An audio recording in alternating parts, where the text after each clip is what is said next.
할렐루야. 예, 우리들은 장차 새 하늘과 새 땅, 바로 그 새 예루살렘에 들어갈 첫째 부활에 동참된 둘째 부활에 참여할 은혜의 백성들임을 믿습니다. 여러분, 말씀 안에서 믿음으로 확신하는 귀한 믿음이 여러분의 믿음이 되기를 주님의 이름으로 축복합니다.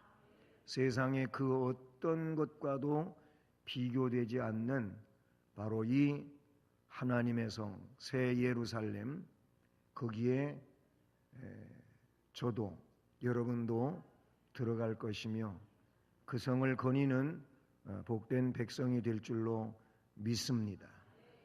기뻐하시길 바라고 충만하시길 바라고 환난의 세상 가운데서 믿음으로 승리하는, 환난을 이기는 이런 승리자들 되기를 주님의 이름으로 축복합니다.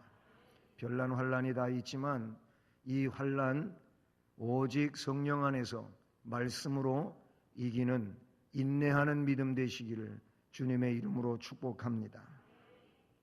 이 아름다운 새 예루살렘은 이 세상에서 볼 수 없는 이상적인 세계라고 말할 수 있어요. 철학에서 말하고 있는 어떤 이데아와 같은 이런 내용을 말하는 것이 아니고 이거는 실제요 구체적인 하나님의 나라인 줄로 믿습니다. 오늘 말씀에도 나타나고 있지만 그저 그 세계를 인간 세계에서 사용하는 용어 가운데 가장 아름답고 가장 귀중하고 또는 가장 영화로운 말로 그 모습을 이런 것 같고 저런 것 같고 소개할 뿐인 줄로 믿습니다. 그러나 이렇게 가장 아름다운 언어, 가장 귀한 언어, 가장 영화로운 언어를 가지고 말한다 한들 어찌 그것을 증명할 수가 있겠습니까? 우리가 사용하고 있고 우리가 보고 느끼는 것과 그런 것들을 가지고 설명하려고 하지만 그것에 대하여 충분한 설명을 할 수가 없는 줄로 믿습니다. 이것은 곧 그만큼 아름다운 성이고 영화로운 성이고 복된 성이고 은혜로운 성인 줄로 믿습니다. 오라 내가 신부 곧 어린 양의 아내를 내게 보이리라. 신부 곧 어린 양의 아내를 내게 보여주겠다.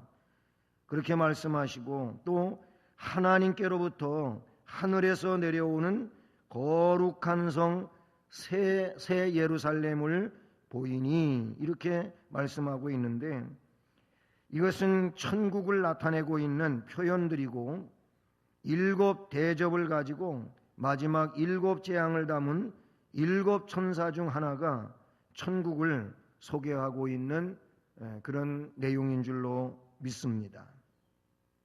아름다운 새 예루살렘은 하나님의 영광을 지니고 있는 곳으로 거기에는 전혀 죄를 찾아볼 수 없는, 죄가 없다고 하는 것은 악이 없는 것이고 악이 없다고 하는 것은 어둠이 없는 이런 곳인 줄로 믿습니다. 그렇다고 하면 이 세상과는 반대적 상황이다 이렇게 볼 수가 있죠. 세상은 죄로 가득 찼잖아요. 죄가 관영했잖아요. 그래서 죄 때문에 악이 존재하고 그래서 슬퍼하고 또 고통스러워하고 비극적인 이런 삶들을 경험하면서 여러 가지로 힘들어하고 있는 것이 세상이지 않습니까? 이곳에는 그런 이 세상적 모습이 없다고 하는 사실입니다. 그 성의 빛, 지극히 귀한 보석 같고 벽옥과 수정같이 맑더라고 11절에서는 말씀해 주고 있습니다. 하나님의 영광의 속성은 빛나는 속성이고 그리고 아름다움을 표현하기 어려울 정도로 그렇게 아름다운 곳인 줄로 믿습니다. 물론 구약의 이사야 65장 17절로 25절과 66장 22절에 그리고 에스겔서 40장부터 48장까지 이 새 예루살렘을 소개하고 있습니다마는 역시 그것도 이 성을 말하는데 정확한 어떤 내용으로서 충분하다, 그렇게 말할 수는 없다는 얘기입니다. 그래서 이 새 예루살렘을 요한계시록의 내용을 토대로 하고 하면서 그렇게 찬송으로, 성가곡으로 만든 내용도 있잖아요.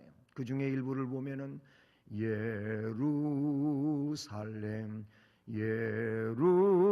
예루살렘 그 거룩한 성아 호산나 노래하자 호산나 호산나. 아멘. 예, 음을 제가 많이 낮춰 불렀지만 거기도 그래. 예루살렘 예루살렘 그 거룩한 성아. 예? 정말 이 성은 그냥 성경에 표현되고 있는 것처럼 거룩한 성이라고 표현할 수밖에 없는 그런 성인 줄로 믿습니다. 오늘 말씀에 보면은 그래서 아름다운 새 예루살렘을 말씀해 주고 있는데, 먼저는 12절로 14절까지에 보면은 그 성곽에 대해서, 그리고 성문에 대해서, 그 성의 기초에 대해서 말씀을 해주고 있어요. 12절에 성곽에 대한 말씀을 보게 되면은 뭐라고 말씀해 주고 있습니까? 말씀을 보실까요? 크고 높은 성곽이 있다 그랬어요. 12문이 있다 그랬어요. 그리고 14절에서 그 성의 성곽에는 12기초석이 있다고 그렇게 말씀해 주고 있어요.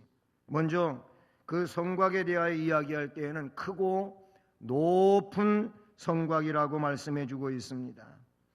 하나님 나라와 그 새 예루살렘의 성이 무슨 외세의 침입 때문에 성곽이 정말 그냥 하늘같이 높아야만 되는 것은 아니죠. 왜 그러냐면 이 성을 침입할 자도 없을 것이고 그런 일은 그때에는 있지도 않지요. 이 성을 침공해 오고 그래서 성을 지켜야 되고 이런 일은 그때에는 있지 않아. 이거는 이 세상 나라에나 존재하는 그런 일이라는 것이지요. 그래서 여기 크고 높은 성곽, 이 말은 고대의 성곽 문화를 가지고 그냥 이것을 설명하고자 하는 그런 내용인 줄로 믿습니다. 그러니까 크고 높다고 하는 이것은 그냥 그 성곽, 즉 성을 둘러싸고 있는 성벽 자체가 그렇게 하늘을 찌르듯 높아서 올라갈 수도 없고 넘어갈 수도 없고 그런 의미보다는 이것은 하나님의 절대적인 그런 보호와 지킴과 그래서 안전한 곳이라고 하는 것을 말씀해 주고 있는 줄로 믿습니다. 그 성은 하나님의 성이고 하나님이 함께하는 성이고 하나님이 거느리시는 이런 성인 줄로 믿습니다. 그리고 12절에 역시 12성문에 대하여 말씀을 해주고 있다는 사실이죠. 성문, 문에 12천사가 있다고 말씀하십니다. 이것은 뭡니까? 그 문들은 다 천사가 지키고 있는 그런 문이라고 하는 의미를 지니고 있지요. 그리고 그 문들마다 문들 위에는 이스라엘 12지파의 이름이 있다고 12절에 쓰고 있습니다. 이것은 무엇입니까? 선택된 자들이 들어가며 나오는 문이고, 그래서 하나님의 택함 받은 백성들의 영원한 문이요 거처가 되는 내용인 줄로 믿습니다. 12지파의 이름들이라고 하는 것은 이것은 곧 하나님의 백성들에 대한 말씀을 나타내 주고 있다는 사실이죠. 그리고는 동서남북에 각각 3문씩 있다고 말씀하고 있는데, 이 성은 네모가 반듯해 가지고 동쪽에 서쪽에 그리고 북쪽에 남쪽에 모두 3개의 문씩, 이것은 또한 이 구약에 이스라엘 백성들이 12지파가 있고 12지파가 애굽에서 나와가지고 광야를 거닐 때, 그때 광야를 횡단하고 있을 때 성막은 중앙에 있고, 그리고 12지파가 각각 동서남북에 3지파씩 진을 치고 그렇게 머물고 있었던 내용에 대한 말씀이 바로 민수기에 나오고 있지 않습니까? 마찬가지예요. 장차 하나님 나라에서 하나님 백성들이 그와 같이 하나님의 성을 중심으로 해가지고 문을 구성하고 그렇게 드나들게 된다고 하는 것을 말씀해 주고 있는 줄로 믿습니다. 중요한 것은 뭐냐면 바로 그곳에 제가 있다는 겁니다. 그곳에 여러분이 계시다고 하는 겁니다. 믿으십니까? 옆에 분한테 그곳에 집사님이 아니면 권사님이 계신답니다. 시작.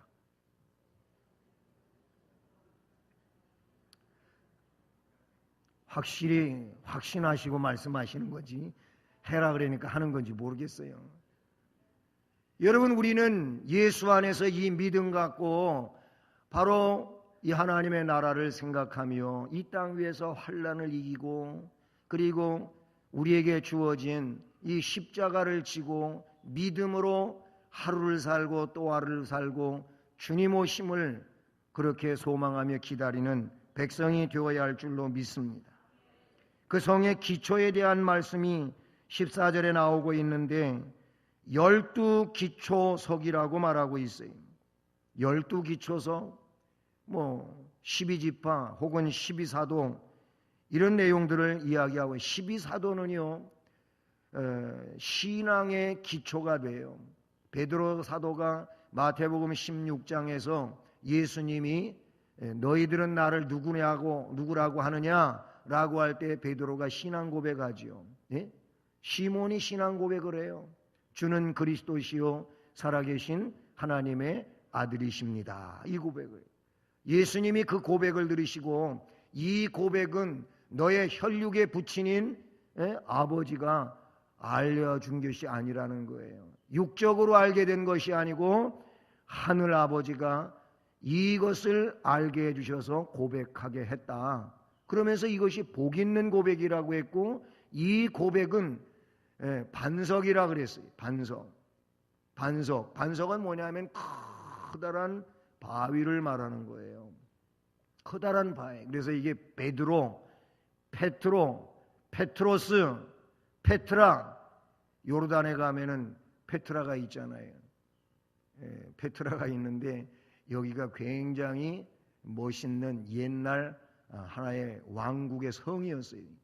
거기 가면은 보물 창고가 있다 그래가지고 그 보물 창고를 털어보려고 그렇게 시작이 돼갖고 공격을 받고 그랬다고도 해요. 인디아나 존스 영화 촬영 장소에 거기가 뭐냐면 바위산이에요. 바위산인데 이 바위를 깎아가지고 만든 그런 우리는 보통 신전이라 그랬는데 이게 보물 창고였다 그러더라고요. 근데 보물이 있어서 보물이 아니고 그 바위를 깎아서 그런 궁전 같은 거를 만들어 놓은 그 자체가 보물이라는 건데, 사람들은 거기다 그냥 황금을 많이 숨겨둔 줄 알고 그거 좀 어떻게 들어가서 다 털어가려고 그랬다 그래요. 근데 그게 바위인데 깎아가지고 만든 거예요. 그래서 페트라라고 부르는 거예요. 이 베드로는 너는 반석이다 라고 말씀해 주신 것이고, 너 그 반석 위에다가 내 교회를 세우는데 음부의 권세가 이기지 못하게 하겠다고 그렇게 말씀해요. 여러분, 진정한 신앙 고백, 바른 신앙 고백 위에 믿음의 집을 짓는 그 신앙의 사람은 신앙이 무너지지를 않습니다. 신앙 고백이 바르지 않고 어설프니까 왔다 갔다 하는 거예요. 신앙 고백이 정말로 바르고 확실하면 이 사람은 흔들리지 않는 거예요. 오직 예수밖에 없는 거예요. 그렇지 않으니까, 주는 그리스도시고 살아계신 하나님의 아들이라고 고백하지 않으니까 이 사람은 반석이 아니고 모래라, 모래. 그러니까 무너지는 거예요. 오늘 이 말씀에도 보게 되면은 그 기초를 이야기하는데 거기가 12기초석을 이야기하고 있는데 이것은 바른 신앙 고백을 갖고 살아가는 그런 믿음의 사람들을 말하고 있어요. 12사도가 결국 신앙을 우리 주님께로부터 온전히 성령 안에서 받고 이것을 증언하게 되고 증언하다가 순교하여 목숨을 바치잖아요.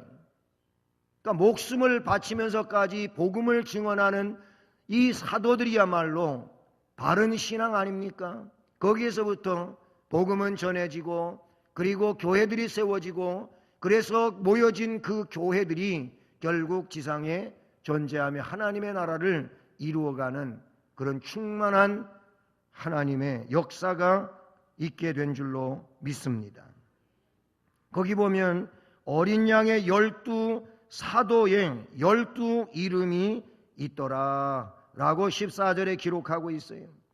기초석 위에 있는 이 이름들은 그 이름 베드로, 요한, 야고보 꼭 이래야만 되는 것을 말하는 것이 아니고 바로 그와 같은 신앙 고백 안에 있는 자들은 다 이와 같은 하나님의 백성으로 인쳐진 자들인 줄로 믿습니다. 15절부터 17절까지 그 성을 측량하는 내용에 대하여 말씀해 주고 있습니다.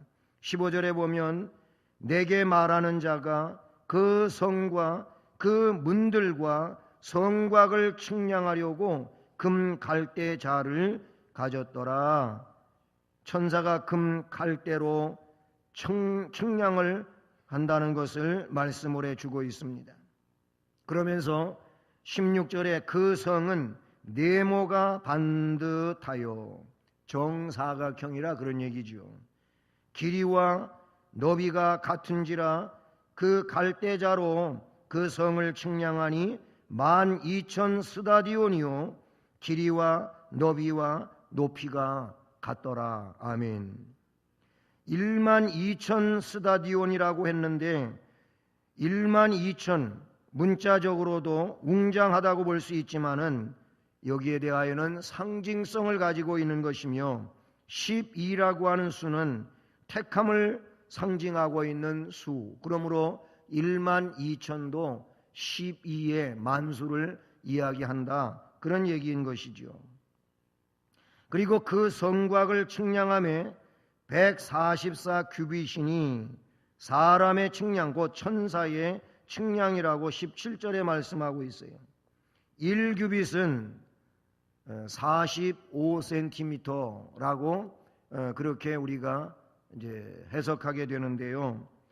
그렇다면 그 144 규빗이라고 했으니까 45cm 곱하기 144 하게 되면은 65m라고 하는 그런 내용이 나오게 되죠. 그러니까 65m에 해당하는 내용만으로 여기를 말할 수는 없는 것이죠. 144 규빗은 12 곱하기 12에서 유래된 숫자가 되는데 그 얘기는 앞에서 7장에서 14만 4천에 대하여 숫자가 나올 때 12지파가 나오게 되고요. 그 12지파에서 1만 2천이라고 하는 그 만수에 대한 곱하기가 나와요. 그래서 14만 4천이 나온단 말이에요. 이 14만 4천은 하나님의 백성들에 대한 수를 말한다라고 그렇게 볼 수가 있어요. 꼭 14만 4천 명만을 말하는 것이 아닌 거기에 있어서는 상징성을 갖고 있다는 내용이 되는 것이지요. 때문에 선택된 백성들을 위한 거룩한 처소가 바로 이 성이다 라고 하는 것을 말씀해 주고 있다는 사실이죠. 마지막으로 18절부터 27절까지 말씀해 보면 그 새 예루살렘의 영광스러움에 대한 말씀들이 기록이 되어지고 있어요. 우선 18절로 20절을 보면은 그 성곽은 벼곡으로 쌓였고 그 성은 정금인데 맑은 유리 같더라. 그 성의 성곽의 기초석은 각색 보석으로 꾸몄는데, 첫째 기초석을 이야기하고요. 벽옥, 둘째는 남보석, 셋째는 옥수 하면서 쭉 설명하고 있습니다. 벽옥으로 쌓인 성에 대하여 말씀해 주고 있습니다. 이것은 앞에서도 거룩한 성에 대한 말씀을 드렸습니다마는 거룩성을 의미한다는 것이죠. 맑은 유리 같더라고 했는데 이것은 불변하지 않는 성을 의미하는 것입니다. 성곽의 기초석은 각색 보석으로 꾸몄는데 여기에 12가지 보석에 대한 이름들이 나오고 있습니다. 그 중에서도 옥자가 들어가는 게 제일 많이 나와요. 옥은 한문으로 구슬옥이죠. 어쨌든 12가지 보석을 여기에 쭉 말씀해 주고 있어요. 그러니까 여러분, 그냥 예매한 거 가지고 그거 가지고 괜히 으쓱대고 말해요. 자랑하고 뻐기고 그러지 마십시오. 그냥 진주가 얼마나 크면은 꼭 진주가 문이다, 진주문이라 그랬는데 하나하나 진주가 문이 됐어요. 그런 큰 진주도 있을까? 그렇게 생각하지 말고, 앞에도 이야기했지만 세상에 있는 것 가지고 이렇게 표현을 하다 보니까 그렇게 된 것이지, 그 문은 진짜 진주로 만들어진 문이라고만 생각지 마세요. 오히려 그거보다 더 아름답다고 생각하실 수 있기를 바랍니다. 제 얘기는 너무나도 황홀하고 아름답고 정말 휘황스러운 이런 내용이 장차 믿음의 백성들이 가서 살 바로 그 하나님 나라 성이라고 하는 것 기억하시자고 하는 내용인 것입니다. 세상에서 정말 콩알 같은 거 하나 갖고서 그거 가지고 그냥 세상 다 가진 것처럼 생각하고 그거 하나 잊어먹으면 난리가 나고 그거 지키느라고 온갖 노력을 다 하고 말이에요. 밖에 나갔다가도 집에 있으면 그거 누가 가져가지 않았을까 하고 얼른 집에 가려고 하고. 여러분 안 그러시니까 표정들이 목사님 저하고는 수준이 안 맞는 얘기인 것 같습니다. 꼭 그러시는 것 같은데, 여러분 하나님 나라는 표현할 수 없는 아름다움인 줄로 믿습니다. 성문과 길에 대한 이야기를 봐도 그래요. 21절 말씀해 보니까 21절 읽어볼까요? 시작.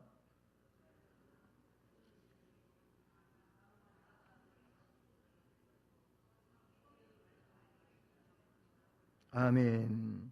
12문은 12진주라고 했고 각 문마다 한 개의 진주로 되어 있고 성의 길은 맑은 유리 같은 정금이더라. 그래서 여기는 항상 같은 이렇게 표현하고 있다는 사실이죠. 이 말씀을 보면은 성문은 12진주문이에요. 길은 맑은 유리 같은 정금 길입니다. 참 아름다움을 어떻게 설명할 길이 없어서 이렇게 말하고 있는 줄로 믿습니다. 그 다음에는 전능하신 주 하나님과 어린 양이 그 성전이 되신다고 말씀해 주고 있어요. 그 성전이 됩니다. 어떤 재료를 가지고 어떤 집을 짓느냐에 따라 가지고, 집을 짓는데 어떤 재료로 지었느냐에 따라 가지고 집값이 평당의 가격이 달라지는 거예요. 가격이 달라요. 어떤 거는 1,000만 원대에도 평당 질 수 있지만 어떤 집은 3,000만 원 가지고도 못 짓는 집도 있어요. 그냥 비싼 재료 가지고 짓다가 보니까 집값이 그래가지고 더 3배로 뛰기도 하고 이런 게 세상에 있어요. 천국에 있는 것 가지고 세상에 지은 집은 아무것도 없어요. 그 집에 들어가신다니까. 그 집에 들어가신다. 하나님 나라에 들어갈 하나님의 백성이에요. 예수 안에서 주어진 은혜요 복인 줄로 믿습니다. 그래서 22절에 또 22절 읽어요. 시작.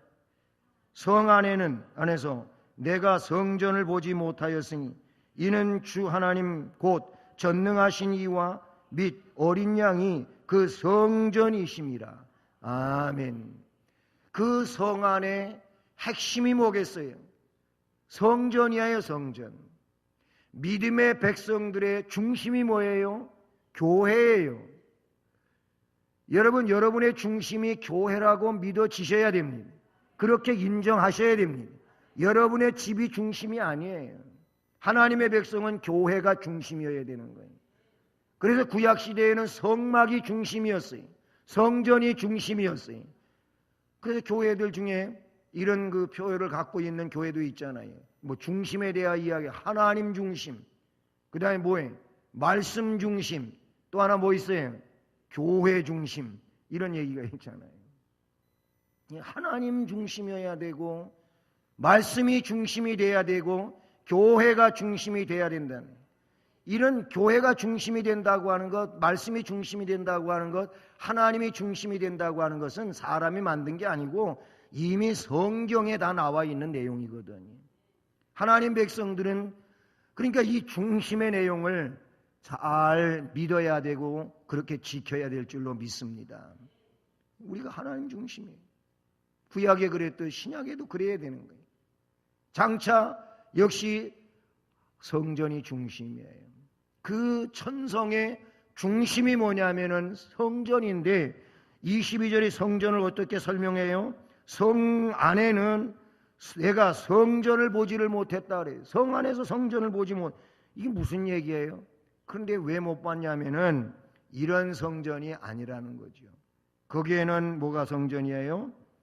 주 하나님 곧 전능하신 이와 및 어린 양이 그 성전이심이라.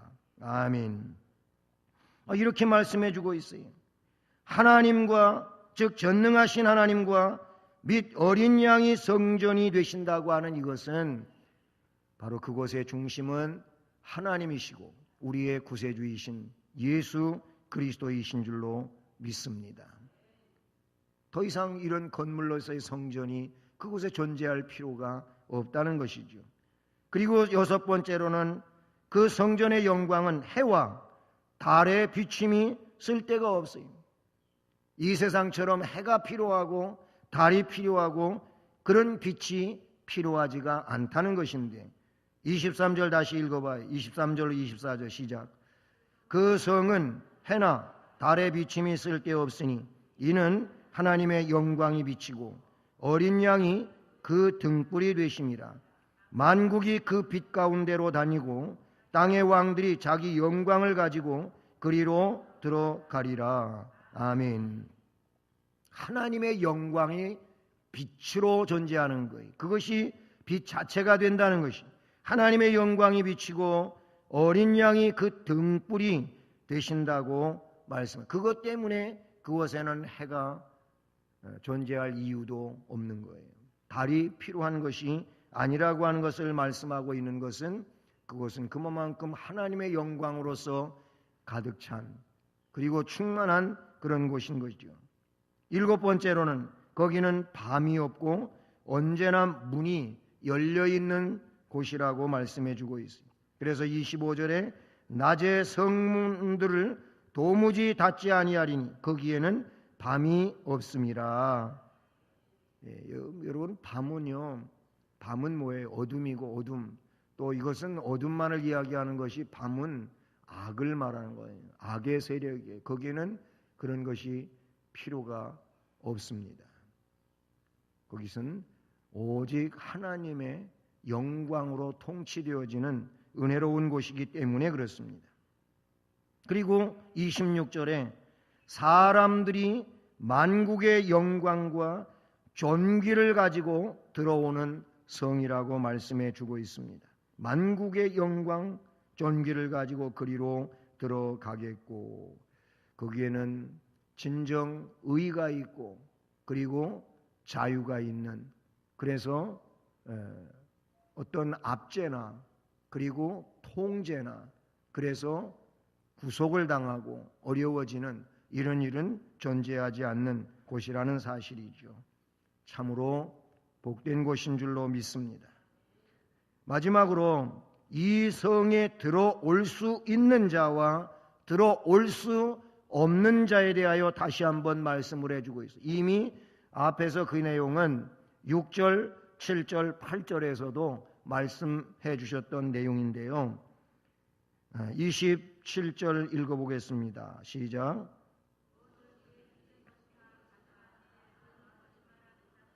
결코 그리로 들어가지 못하되 오직 어린 양의 생명책에 기록된 자들만 들어가리라. 아멘. 앞에 그 다시 7절로 8절 2절 말씀 읽어볼까요? 시작. 이기는 자는 이것들을 상속으로 받으리라. 나는 그의 하나님이 되고 그는 내 아들이 되리라. 그러나 두려워하는 자들과 믿지 아니하는 자들과 흉악한 자들과 살인하는 자들과 음행하는 자들과 점술가들과 우상 숭배자들과 거짓말하는 모든 자들은 불과 유황으로 타는 못에 던져지리니 이것이 둘째 사망이라. 아멘. 성에 들어올 수 있는 자 그리고 들어올 수 없는 자에 대한 말씀드린 것이지요. 성에 들어올 수 없는 자는 27절에서 속된 것 그리고 가증한 일, 거짓말하는 자라고 했어요.